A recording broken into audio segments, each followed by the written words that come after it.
Então, vamos lá. Hoje, o que a gente vai fazer? A gente vai começar com o período interbíblico. Eu tinha falado um pouco, né, sobre isso na semana passada. Eu mandei uma apostila para vocês de Novo Testamento 1. Lá tem, eu vou dar uma lida em algum material lá. E tem dois livros, que é esse aqui, o que é Intertestamento, está na ementa lá. E esse aqui, eu não sei se está na ementa, mas aí depois eu tiro foto, que são livros que falam sobre esse período intertestamentário. Só para a gente lembrar o seguinte, intertestamento é o período que fica entre o último livro da Bíblia, Malaquias, e o último livro do Antigo Testamento, Malaquias, e o primeiro livro do Novo Testamento. Só que o primeiro livro do Novo Testamento não é Mateus. O primeiro livro do Novo Testamento é 1 Tessalonicenses, que foi escrito aproximadamente em 50.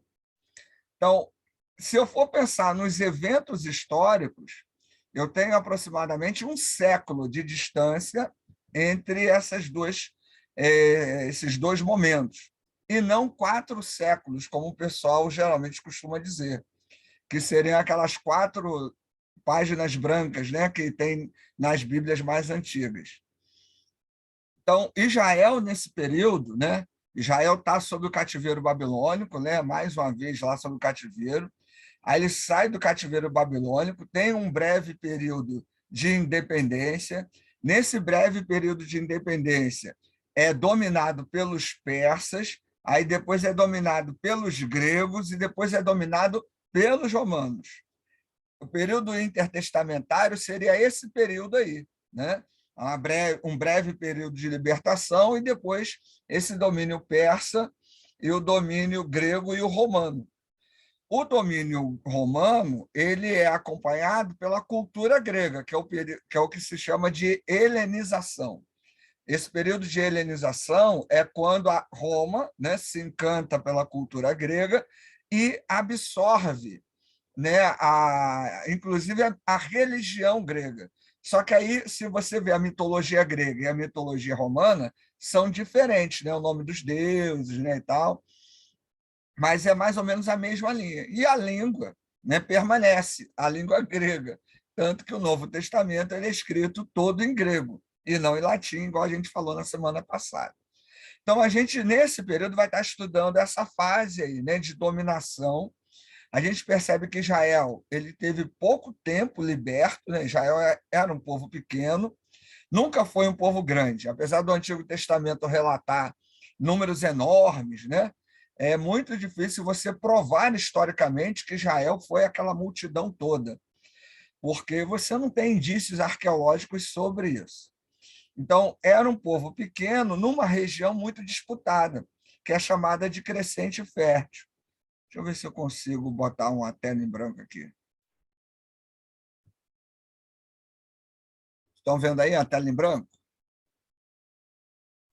Ainda não, tá? Agora, Tá aí? agora sim. Sim. Então, deixa eu fazer um desenho aqui, mais ou menos.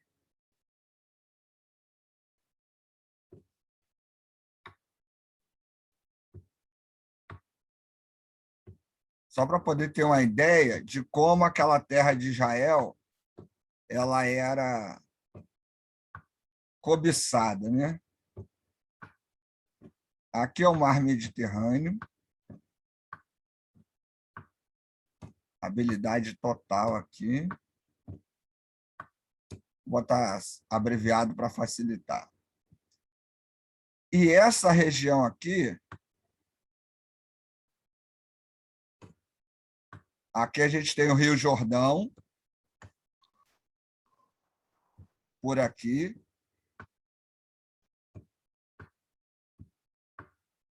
Você pegar qualquer mapa aí dessa região na tua Bíblia,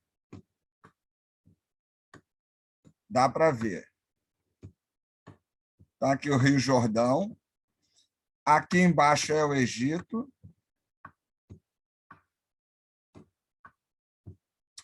Eu podia ter pego um mapa no Google, né? Seria melhor. Mas vamos lá. Aqui é o que a gente chama de crescente fértil. Por que crescente fértil? De um lado, você tem o mar Mediterrâneo, e do outro, você tem ali o Mar Morto, o Rio Jordão, né? Então, é uma região onde você tem probabilidade, né, de poder plantar, de poder utilizar água com muito mais facilidade. E aqui em cima, você tem a Síria, né? Você tem aqui outros lugares aqui. Então, por exemplo, quem queria sair do Egito? E aqui é o deserto, desse lado aqui.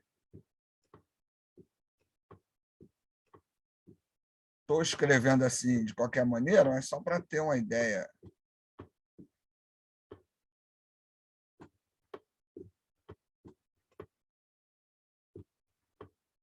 Aí aqui o deserto. Então, por exemplo, quem queria sair aqui do Egito? Por onde era melhor passar? Por aqui, ó, né? Quem queria sair das regiões aqui de cima? Era melhor passar por aqui também do que passar pelo deserto, né? Que era uma caminhada longa aí, né? E desgastante. Então, essa região aqui do crescente fértil aqui, ó, que é a região onde Israel fica localizado, era uma região muito disputada, era uma região estratégica, né? Ó, na beira aqui do Mar Mediterrâneo, né, e tal, ligação fácil, né, entre os povos. Então, aí às vezes pensa assim, porque o judeu era muito perseguido. Era perseguido porque ele estava no melhor lugar daquela localidade, né? Ao tomar essa terra aqui, né, ao vir para cá, o pessoal aí que vai fazer, ou já fez o Antigo Testamento 1, a gente fala sobre as teorias, né, da tomada da terra prometida, que, né, tem aquela teoria clássica que o povo foi lá, guerreou e matou e venceu e tal. E tem as outras teorias que, né, o povo foi chegando, foi se juntando, né, as culturas foram se assimilando e aí gerou um povo, pronto, né? Então, independente das teorias, esse aqui era uma região realmente que valia a pena, né? Todo mundo queria fazer parte, queria ter aquele lugar. Então, Israel sofre muito, né, por conta disso. E esse período, né, que é chamado intertestamentário, durante essas várias dominações, né, a persa, a grega, a babilônica, né, e a romana, Israel está sofrendo com isso, né? A gente só tem realmente aí um período em que isso, digamos assim, vou botar entre aspas, que acaba depois da Segunda Guerra Mundial, agora, né? Depois da Segunda Guerra Mundial, que o pessoal volta para lá, né? Fica lá, instituído o Estado de Israel. Aí muita gente vai dizer, tá vendo aí, a Bíblia está se cumprindo e tal, não sei o quê. Mas eles ainda estão em guerra lá, né? Tá os judeus com os palestinos lá. Então a guerra ainda continua. Então, quer dizer, é uma região que foi, digamos assim, né, institucionalizada, mas a paz ainda continua, né? Então é um grande problema. Até é interessante que quando foi criado o Estado de Israel, muito crente disse que Jesus ia voltar, porque estava se cumprindo as escrituras. E aí é o cuidado que a gente tem que ter de saber ler a realidade, saber ler as escrituras, para não sair defendendo esse bando de coisa por aí, né? Então, essa localidade, né, de Israel é uma localidade realmente privilegiada, e isso realmente, naquele período, gerou muita guerra. Então, a gente vai estudar um pouco sobre isso. Um outro detalhe sobre o período interbíblico, eu vou botar aqui o material que a gente vai falar, é que esse é da apostila, né? Vocês têm essa apostila. Deixa eu diminuir aqui. Essa apostila eu mandei para vocês, caso alguém não tenha ou perdeu, né? Me pede aí de novo, depois eu mando lá para o grupo. Mas esse período é um período que, né, as nações estão guerreando, estão aí tentando, né, de alguma forma, né, se estabilizar. Israel vai sofrer com isso, até porque é um povo pequeno, certo? Então, para a gente, esse período intertestamentário interessa a questão política, a questão cultural e também a questão da literatura. nesse período, a literatura judaica foi rica, né? Estabeleceu ali alguns gêneros literários muito importantes, por exemplo, a apocalíptica judaica, que eu já falei algumas vezes aqui, né?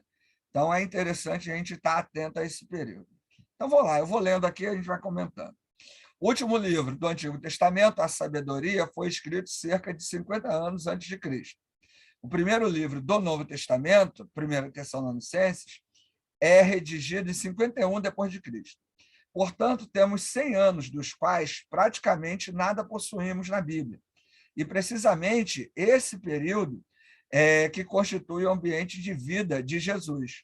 Contudo, durante esse período foi produzida uma literatura considerável, como, por exemplo, os manuscritos de Qumran e os escritos gnósticos de Nag Hammadi. Esse livro de sabedoria você não tem, né, na Bíblia protestante, né? Ele é um livro considerado apócrifo, mas é interessante você ter acesso a ele por questões culturais. E, em termos de escritura, né, ele é escrito aí 50 anos antes de Cristo, né?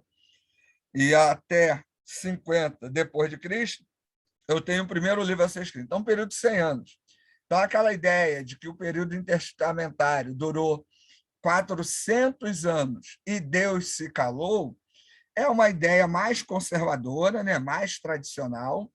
Contudo, é algo que a gente precisa olhar com cuidado, porque há um período de produção textual nesse período, né, nesse período chamado intertestamento, e é o período de vida de Jesus, né? Então, não dá para dizer que Deus se calou.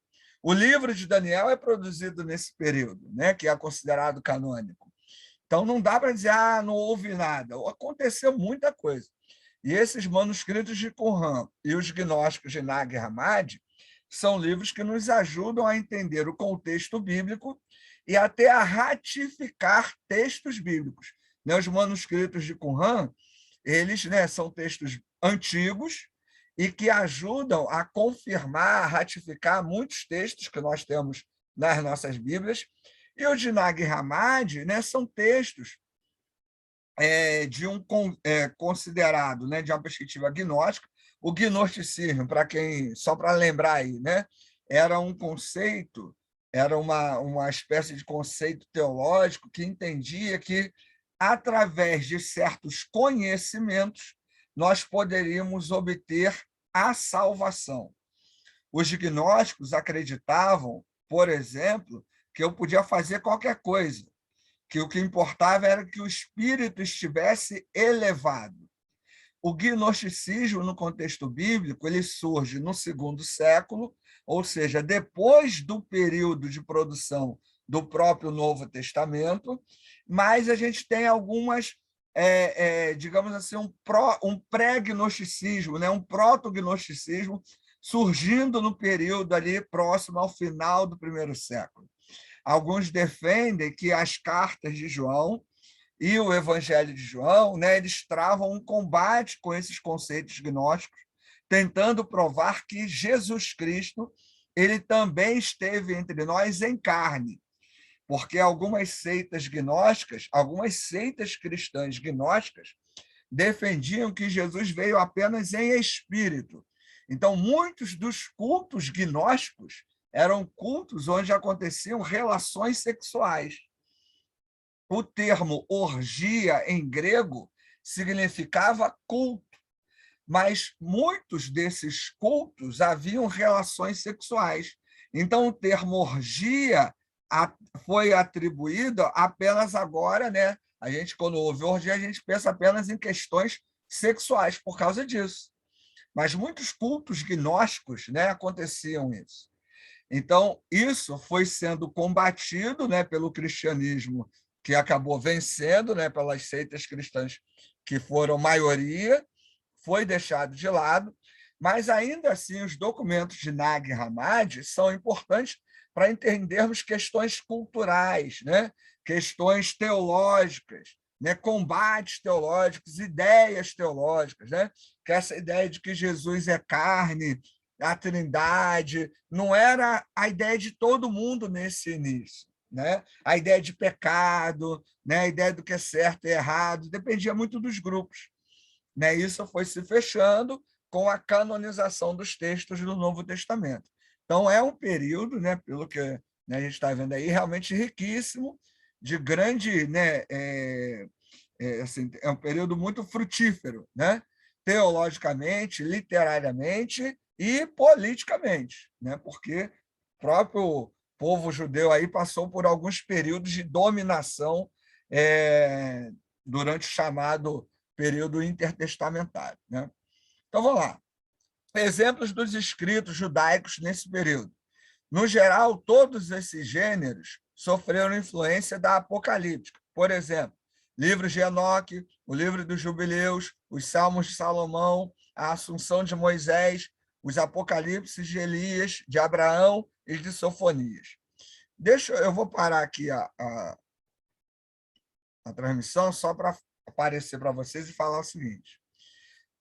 Quando a gente fala de autoria de texto bíblico, há uma questão que é muito importante a gente conhecer, que é a pseudomínia. O que é a pseudomínia?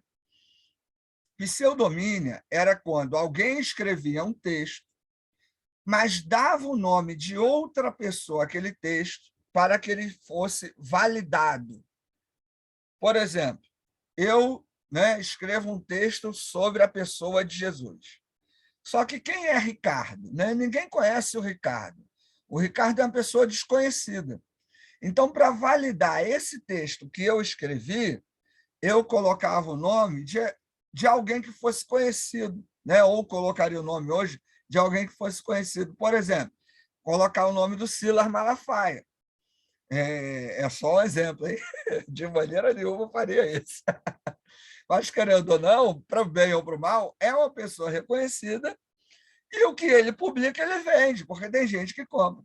Agora, se eu publicar um livro, ainda que seja, né, sobre a pessoa de Jesus, eu não vou vender pouquíssimo, vou até ficar no prejuízo. Por quê? Porque eu não sou conhecido. E aí, colocando lá, né, o nome do Silas Malafaia, isso, né, vai bombar e vai vender e vai ter retorno. No período bíblico, isso aconteceu muito. Hoje, alguns falam que isso seria plágio, né, e tal. Mas tem um recurso que é usado nas editoras, que é o ghostwriter, né, que é o escritor fantasma. Então, eu digo que escrevo, mas tem alguém escrevendo por mim. E aí esse ghostwriter, né, esse escritor fantasma, ele ganha, né, ele fica no anonimato e tal, mas ele sabe, o nome dele não vai aparecer ali, sai o nome do autor do livro, né, de quem comprou a escrita daquele livro. Essa pseudomínia, né, mais ou menos isso. Só que isso não era de maldade. Isso era para validar o texto. Por exemplo, isso acontece com as cartas de Pedro. Né? Não foi Pedro que escreveu a primeira e a segunda carta. Pedro era uma pessoa ignorante, era uma pessoa simples. Né? Os seguidores de Jesus eram pessoas simples, que não tinham muito estudo, né? Não tinham muita cultura. Pedro era um deles. Então, Pedro, né, alguém escreve a primeira e a segunda carta inspirado nos ditos de Pedro. Pedro pode até ter falado algo, e a pessoa foi lá e escreveu, mas colocou o nome de quem? De Pedro, porque o que está ali foi inspirado em Pedro, foi falado por Pedro, foi orientado por Pedro, certo? Então, a isso dá-se o nome de pseudomínio. Mesma coisa o livro de Daniel. Né? O pessoal que está fazendo o Antigo Testamento 3, a gente vai estudar o livro de Daniel. Não foi Daniel que escreveu o livro dele. O livro de Daniel foi escrito nesse período aí do que a gente chama de intertestamento, né?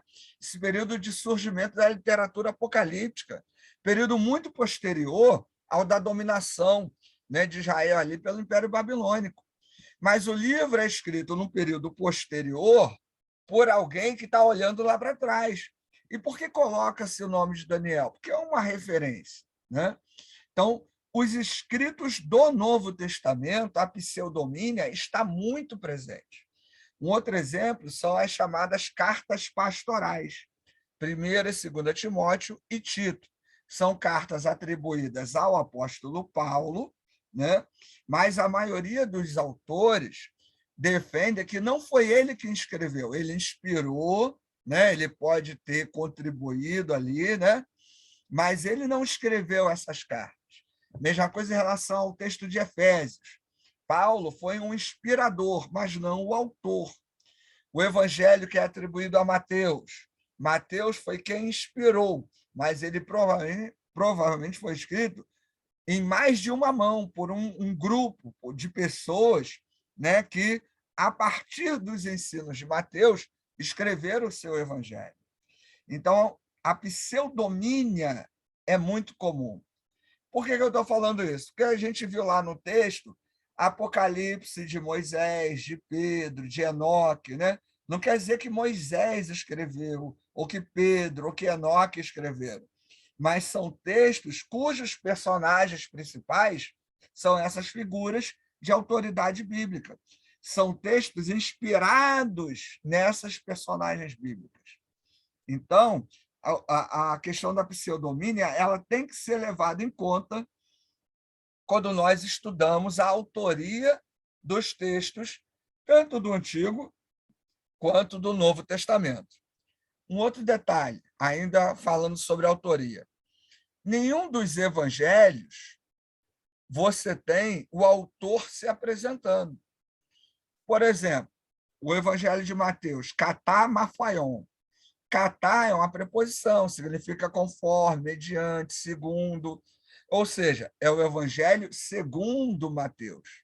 Mesma coisa Marcos, katá marcon, segundo, conforme, mediante. Então, segundo Marcos. A tradição é que atribui o nome desses escritores a esses evangelhos, Mateus, Marcos, Lucas e João.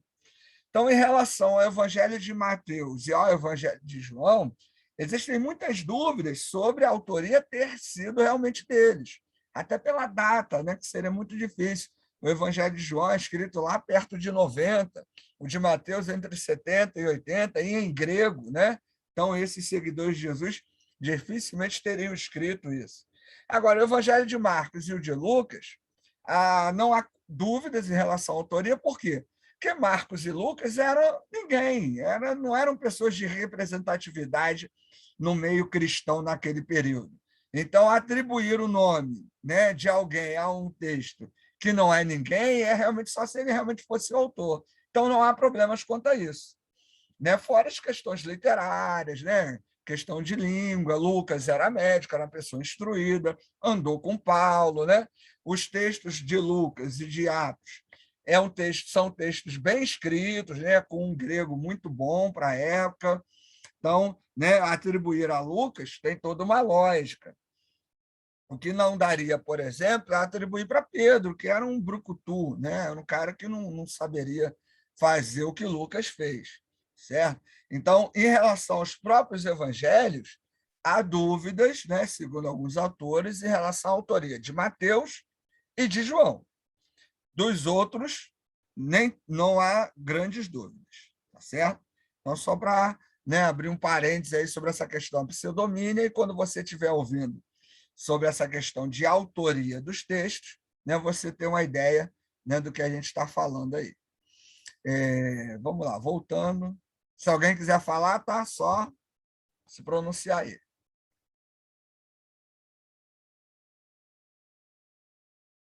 O período persa, né? Eu havia falado aí no início que Israel passou por alguns períodos de dominação, né? E isso acabou influenciando, né, culturalmente, politicamente, aquele local, né, aquela cultura. Então, a gente vai ter um pouco, né, falar um pouco sobre esses períodos. Período persa, de 536 a.C. a 331 a.C., e o início do período interbíblico. Em 538 a.C., Ciro subjuga o Império Babilônico, e o Império Persa tem sua ascensão.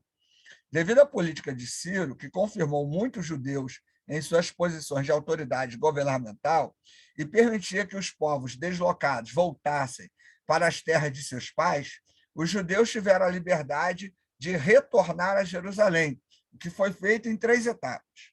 535, primeira repatriação sob Zorobabel, um príncipe de linhagem de Davi, foi iniciada a reconstrução do templo sob a pregação de Ageu e Zacarias, e inaugurada em 516 a.C. Só um outro detalhe, muitos judeus da época, né, nesse período aí, achavam que Ciro era o Messias prometido, porque foi a partir de Ciro que houve aí a oportunidade, né, de poder o povo voltar ao templo. Então, Ciro, para alguns, era aquele Messias prometido lá no Antigo Testamento, né? Em 585, segunda repatriação sob Esdras, e em 445, terceira repatriação sob Neemias, né, em 445. Nem todos os judeus retornaram, apenas cerca de 50.000, pois muitos se estabeleceram na Babilônia durante o cativeiro. Os profetas que estimularam o retorno a Jerusalém e a reconstrução do templo foram Ageu, Zacarias e Malaquias. Foram eles também as últimas vozes proféticas que o povo judeu ouviu. Nessa época surgiu o embrião do Sinédrio, atuante nos dias de Jesus, assim com as últimas palavras de Malaquias, que profetizou até cerca de 400 a.C., apontando para João Batista. Começa o período interbíblico, onde o silêncio profético marcaria um período conturbado na história dos hebreus. Aqui a gente já tem uma perspectiva mais conservadora, né, daquilo que eu falei com vocês sobre os 400 anos, né, e tal. Lá no início já apresenta uma perspectiva um pouco mais, né, crítica, ligada também a outros escritos referentes ao Antigo Testamento, tá certo? Agora, só um outro detalhe também importante. Aqui, deixa eu voltar aqui, o que acontece? No contexto bíblico, a gente tem, eu falo isso em algumas aulas sobre Bíblia, né? Você vai me ouvir falando sobre isso, eu vou repetir agora. No contexto bíblico, a gente tem algumas instituições, no Antigo e no Novo Testamento. Tabernáculo, o templo, a sinagoga e a chamada igreja. Tabernáculo, sinagoga e templo são instituições que duraram durante o período do Antigo Testamento. O templo foi destruído, né, 2 vezes, e durou até 70 depois de Cristo. E aí depois o templo foi destruído. A sinagoga começou a surgir depois da destruição do primeiro templo, onde um número mínimo de 10 homens poderiam formar uma sinagoga. E qual era o objetivo da sinagoga? Era, né, que hoje isso está mais diversificado, era estudar as escrituras. O objetivo do templo eram as questões litúrgicas, né, sacrifício, né, ritualísticas ali, né, de intercessão, e também estudo das escrituras. E o tabernáculo? O tabernáculo surge durante a peregrinação do deserto como um local de adoração à divindade aí de Israel. O tabernáculo acabou, o templo de Israel acabou, e hoje o que os judeus têm é a sinagoga, que tem funções aí diversas aí dentro da religiosidade judaica. E a igreja, no Novo Testamento, ela não é um templo. O que era a igreja? O termo eclesia, em grego, significa reunião do lado de fora. Então, no contexto grego, romano, os cidadãos das cidades romanas, eles se reuniam para decidir coisas de suas cidades. Essa reunião era chamada de eclesia, que era feito fora das casas, em praças, locais públicos ali. O termo eclesia foi cristianizado e passou a significar igreja, reunião de cristãos. Mas eclesia, originalmente, significava qualquer tipo de reunião que você fizesse do lado de fora. A igreja, no período do Novo Testamento, ela é nas casas, nas catacumbas, em grandes salões, períodos de perseguição, né, feito em lugares escondidos, período que não há muita perseguição, casas, locais públicos e assim por diante. Nesse período, essas instituições, gente, elas são diferentes. A gente viu aí, por exemplo, o período de Esdras, de Neemias, né? Eles falam sobre a reconstituição do templo. Esse período que engloba, né, o que chamamos esse período de dominação aí, é um período onde a reconstrução do templo era um sinal de comunhão e cuidado com Deus. Hoje, isso não tem mais essa significação. Mas, por exemplo, tem muita gente nas igrejas, o cara vai fazer campanha para a obra. Aí o cara usa o livro de Neemias como exemplo. Só que não tem relação a obra da sua igreja, ou de qualquer igreja, com a obra de Neemias. Por quê? Porque o objetivo de Neemias é restabelecer, né, a comunhão, é restabelecer... O que foi? A minha esposa aqui perturbando aqui. Fala, tchau. É restabelecer a união do grupo, né, e a comunhão com Deus. No caso, né, da obra que a gente faz na igreja, essas coisas assim, é para a igreja ficar bonita, né? Não há esse sentido religioso. Né? Então, é uma diferença que a gente precisa fazer. Sempre que se fala de templo no Antigo Testamento, e até nos evangelhos, você está falando do templo judaico. E um outro detalhe, o judeu achava que Deus morava no templo, que Deus estava lá, então eu tinha que orar no templo. Hoje, até hoje, né, o cara vai lá para o muro do templo, lá em Jerusalém, orar lá no templo. Que é, assim, na nossa perspectiva, extremamente desnecessário, porque, como cristãos, a gente entende que Deus está em todo o lugar. Então, Deus não está no templo. A oração feita no templo, em casa, na cozinha da sua casa, no ônibus indo para o trabalho, tem o mesmo efeito. Então, é necessário e importante separar estas instituições. A igreja é uma instituição cristã e não tem nada a ver com templo, sinagoga ou tabernáculo. Certo? Isso eram perspectivas judaicas, inclusive de um Deus estático, de um Deus que mora no templo, ou que vai apenas ao templo e que me ouve apenas no templo. Hoje, para nós cristãos, isso é desnecessário. Por que eu digo isso? Porque a gente vê muita igreja hoje, de todas as denominações, fazendo, vem para essa igreja que aqui Deus atua. Vem para essa igreja que parece que Deus está só lá. Isso é como é que eu vou dizer? É um erro teológico, bíblico, né, doutrinário, eu diria até uma heresia, porque Deus está em tudo quanto é canto. Deus não está só naquela igreja, naquela denominação ou naquele local. Né? Então, é uma ignorância afirmar isso e até querer usar textos bíblicos para poder ratificar esse tipo de pensamento. Tá certo? Então, vamos lá. Acho que dá para continuar aqui também. E não vai dar, não. Vamos fazer o seguinte, entra no mesmo link aí, eu vou sair aqui, entra no mesmo link, porque não vai dar para eu comentar a próxima parte ali, eu vou falar, vai cair no meio, né? Não acontecer igual aconteceu na outra aula. Tá? Aí, vou encerrar aqui, entra no mesmo link. Valeu? Ok.